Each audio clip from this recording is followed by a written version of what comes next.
Hello and welcome to Straight Talk, Supply Chain Insights, the podcast for your supply chain leader who is on the go and wants to be in the know.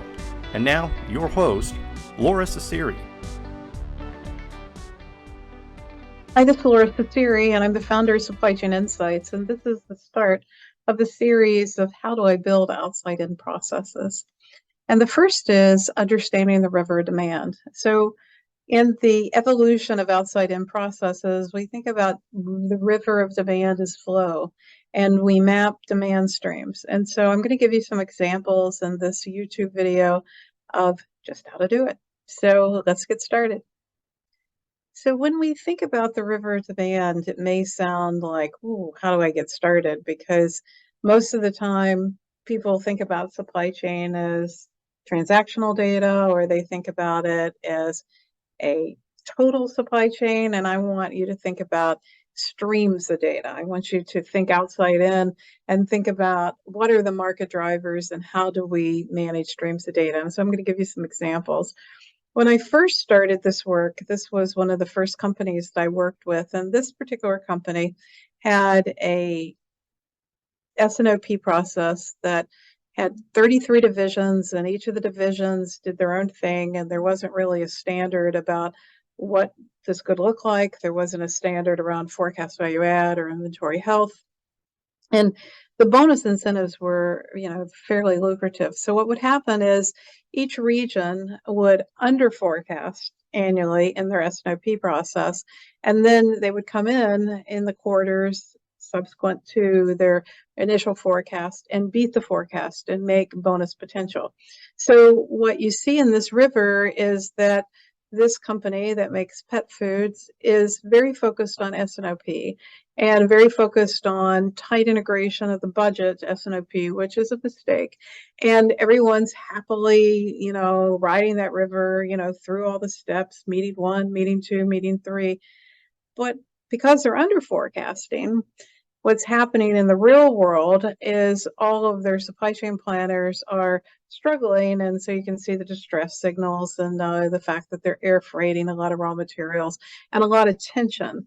So one of the issues is because this organization is not measuring forecast value add, and because there are parallel processes, one for bonus incentives and one for operations, they're not really aligned. The other thing is you can see to the left-hand side, the affiliate stream, which is where a particular division will order for another division. Those are not forecasted. And there's a belief that when an affiliate demand signal comes in, they should stop everything and they should redo what they're doing. And so it's very disruptive, particularly when they have such high asset utilization. Now, this next one, which is a large consumer packaged goods company, in this one, we're looking at, the flow. Most of the data is in marketing. The data in marketing is at a very high level. It's not used by operations. And this particular company is, again, tightly integrating the demand to the financial budget, which is giving them an under forecast typically because of bonus incentives. And so what happens, because that's not really a good way to run supply chain, because we need to run based upon market potential, the planners in this particular company come in and, change the forecast, after that tight coupling so they can get something that's more realistic. And then the company tries to put segmentation policy around what they're doing, but it's manual. And of course, a manual system in a very large company is very hard to maintain. And then they have the factories that operate in separate islands, and these are not necessarily run as a synchronized fashion. And they've got contract manufacturing that's sort of like a little house on the prairie where it's not connected at all. And 33% of this particular volume is going to contract manufacturing and procurement and logistics that operate in isolation. So when we took this to an artist and had an artist repurpose and represent this, you can see a similar flow. And, many people that go through the training are like, oh, I'll never be as good as that artist. But that's really not what we're about. It's really to help people to understand their paradigm and to think hard about what the barriers are, what the rocks in the river are, what the data is, how they make decisions.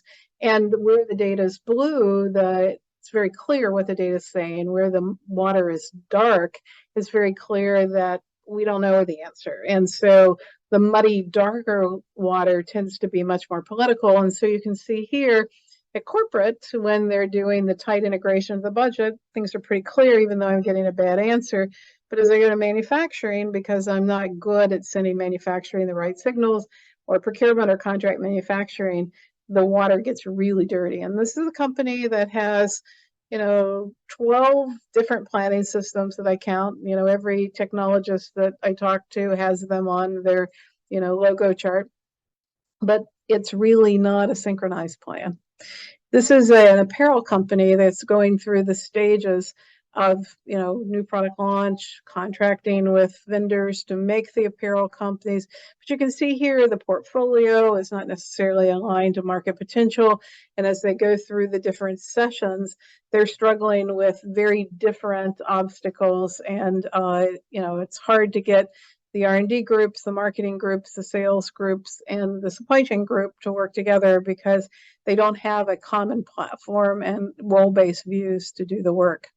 This is a large chemical company, and this chemical company, they constrain the forecast off the bat, which, not really looking at market potential.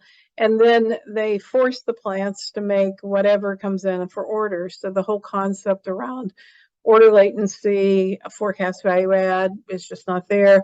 Manufacturing is not connected to procurement. Procurement is not connected to logistics. And so for a chemical company that's operating on very tight margins, this is an opportunity. And so rethinking this is really essential.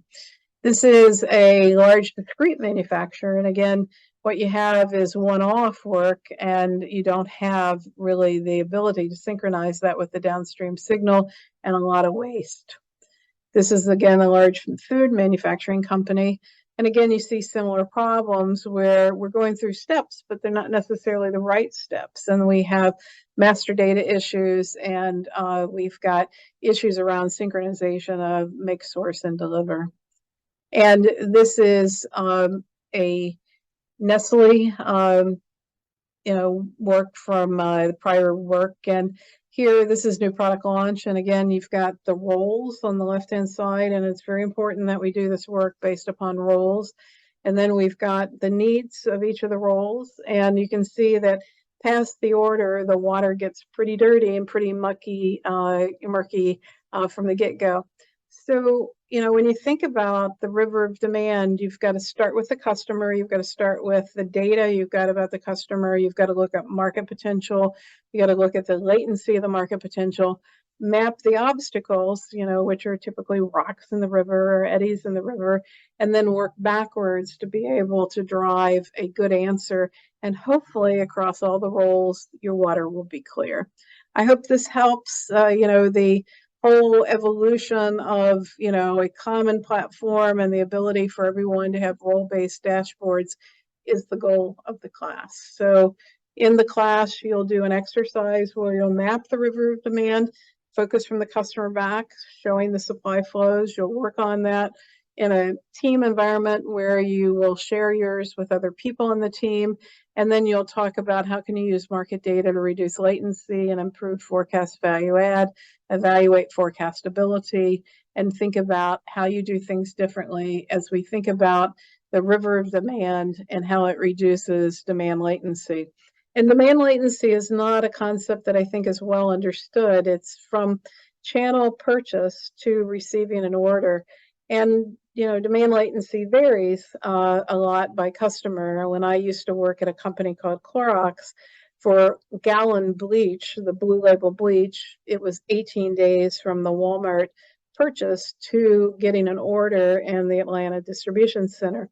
As marketing added pints and quarts, and we had lemon and lime scented bleach, the demand latency went from 18 days to 3 weeks to 4 weeks to 6 weeks for pints that were scented.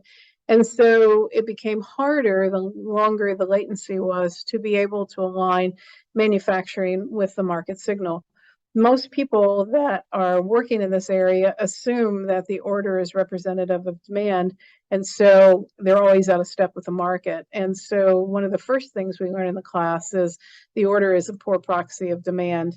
And so, the choice is, do you want to be stuck in a silo where you're dealing with spreadsheets and data that's not in sync with the market? Or do you want to basically automate the river of demand that allows people up and down the river to have role-based views and a collaborative workspace that allows them to look at what-if analysis for demand and to measure market potential, demand shifting versus shaping, forecast value add, forecastability, and change the discussion. And I'll just take a minute here and talk about demand shaping versus shifting. Demand shaping is when you raise the baseline lift or raise the market potential.